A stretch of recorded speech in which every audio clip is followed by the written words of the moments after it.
Halo, perkenalkan kami dari kelompok 1. Nama saya Adriana Monalisaga. Saya Antonius Perela Pandi. Saya Naina Sindaraja. Saya Agustinus Adoran Sandi. Saya Ricardo Mendragi. Saya Maria Juita Nolayuko. Saya Maria Reza Inggris. Saya Petrus Hartama Rampo.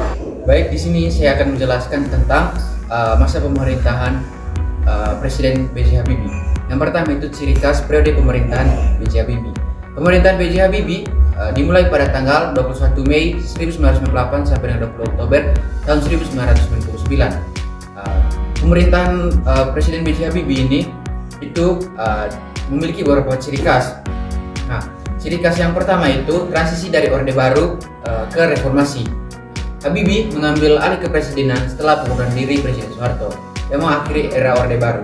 Pemerintahnya menjadi jembatan menuju era reformasi. Kebebasan politik dan pers. Habibie membuka ruang kebebasan pers dan kebebasan masyarakat untuk berpendapat. Yang sebelumnya di masa Orde Baru itu kebebasan pers atau kebebasan untuk berpendapat ini dibatasi. Nah, baik, yang berikut itu reformasi ekonomi. Nah, ciri khas reformasi ekonomi ini fokus pada pemulihan ekonomi setelah krisis moneter pada tahun 1997 sampai dengan 1998, termasuk penyihatan sektor perbankan dan stabilisasi nilai tukar rupiah. Nah, ciri khas yang berikut itu ada otonomi daerah. Nah, pemerintahannya mempersiapkan undang-undang otonomi daerah, yakni Undang-Undang Nomor 22 Tahun 1999 dan Undang-Undang Nomor 25 Tahun 1999 juga. Nah, hal ini bertujuan untuk mengurangi sentralisasi kekuasaan dan memberikan kewenangan lebih besar kepada daerah. Nah, yang sebelumnya pada masa Orde Baru itu semua kekuasaan itu berpusat memiliki satu pusat saja. Nah, di masanya B.J. Habibie ini di sini kekuasaan itu dilimpahkan kepada daerah. Ciri khas yang berikut itu pemilu demokratis. Pemilu demokratis di sini menjelaskan tentang Habibie itu mempersiapkan dan melaksanakan pemilu 1999 yang dianggap sebagai pemilu paling demokratis sejak tahun 1955. Nah, dikatakan sebagai pemilu paling demokratis itu karena pada masa pemerintahnya B.J. Habibie ini, nah, seperti yang sudah dijelaskan pada ciri khas sebelumnya, di sini diberi kebebasan pers dan kebebasan untuk berpendapat bagi masyarakat. Oke, sekian untuk ciri khas yang pertama. Terima kasih.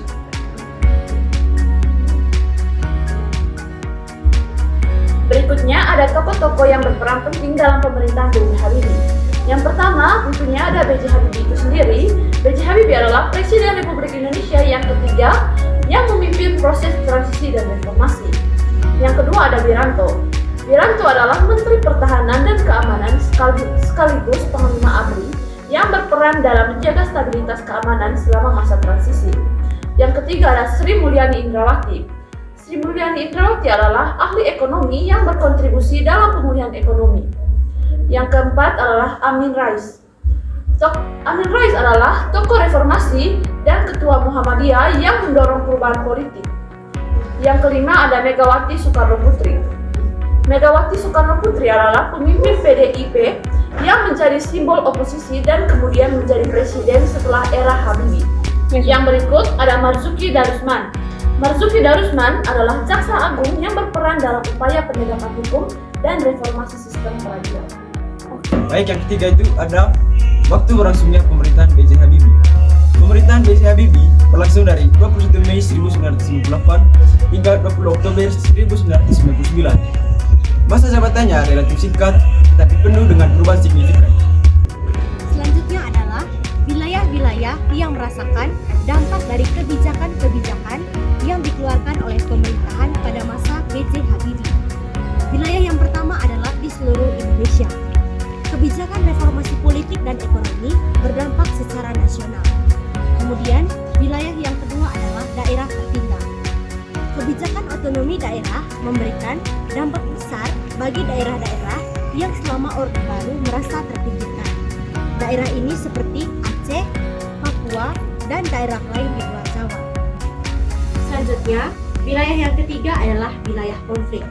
Daerah seperti Aceh dan Papua mulai mendapatkan perhatian lebih dalam hal dialog dan penyelesaian konflik. Lalu daerah yang ketiga adalah perkotaan. Masyarakat di kota-kota besar merasakan dampak kebebasan pers dan reformasi politik. Berikut beberapa alasan mengapa pemerintahan B.J. Habibie mengeluarkan kebijakan krusial. Yang pertama, krisis ekonomi.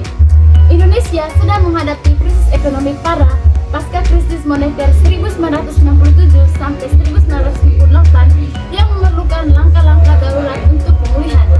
Yang kedua, tuntutan reformasi. Masyarakat dan aktivitas menuntut perubahan sistem politik yang lebih demokratis dan transparan setelah jatuhnya Orde Baru. Yang ketiga, stabilitas nasional. Untuk mencegah disintegrasi bangsa, terutama setelah kerusuhan Mei 1998 dan tekanan dari daerah-daerah yang ingin merdeka. Yang keempat, legitimasi pemerintahan. Habibie perlu membangun legitimasi dengan merespons tuntutan reformasi dan menunjukkan komitmen terhadap perubahan. Berikut beberapa alasan mengapa pemerintahan B.J. Habibie mengeluarkan kebijakan krusial. Yang pertama, krisis ekonomi.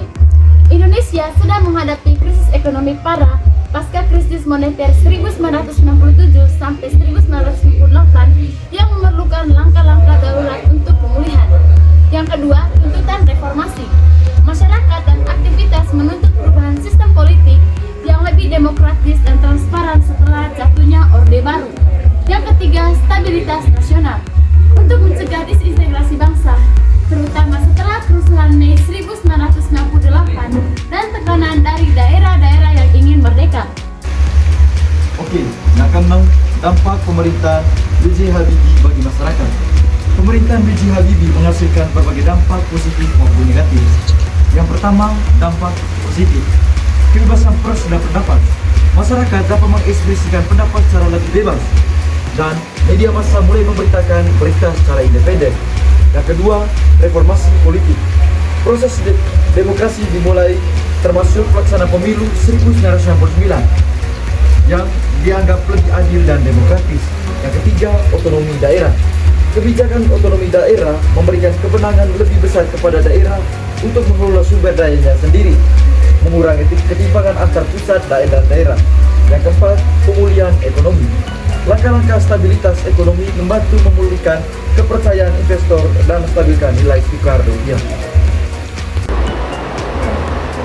Berikut saya akan menjelaskan dampak negatif. Dampak negatif yang pertama yaitu konflik horizontal.